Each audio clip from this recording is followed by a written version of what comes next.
മഹാസഖ്യം താഴെ വീണതിനു പിന്നാലെ നിയമസഭാ സ്പീക്കറും RJD നേതാവുമായ അവധ് ബിഹാരി ചൗധരിക്കെതിരെ കരുക്കൾ നീങ്ങിത്തുടങ്ങി.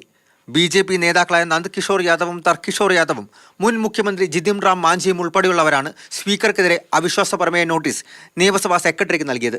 128 MLA-മാരുടെ പിന്തുണയുള്ള NDA സർക്കാർ ഭൂരിപക്ഷം തെളിയിച്ച് അവിശ്വാസ പ്രമേയം പാസാക്കുന്നതോടെ സ്പീക്കർ പുറത്തായേക്കും. 114 പേരുടെ പിന്തുണയാണ് നിലവിൽ മഹാസഖ്യത്തിനുള്ളത്.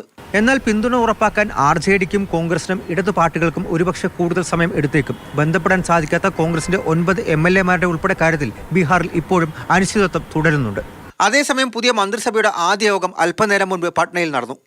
നിതീഷ് കുമാറിനൊപ്പം സത്യപ്രതിജ്ഞ ചെയ്ത മറ്റു മന്ത്രിമാരുടെ വകുപ്പ് വിഭജനമായിരുന്നു പ്രധാന അജണ്ട. ജാതി സമവാക്യം അടക്കം പരിഗണിച്ച് മന്ത്രിസഭാ വികസനവും ഉടൻ നടക്കും. JDU NDAയിലേക്ക് മടങ്ങിയെത്തിയോടെ ലോക്സഭാ തെരഞ്ഞെടുപ്പിലെ സീറ്റ് വിഭജനം സംബന്ധിച്ച ചർച്ചകളിലേക്കും നേതാക്കൾ കടന്നിട്ടുണ്ട്. ചിരാഗ് പാസ്വാനും കേന്ദ്രമന്ത്രി പശുപതി പരസും നേതൃത്വം നൽകുന്ന ഇരുവിഭാഗം ലോക് ജനശക്തി പാർട്ടികളുമായും BJP ചർച്ച നടത്തും.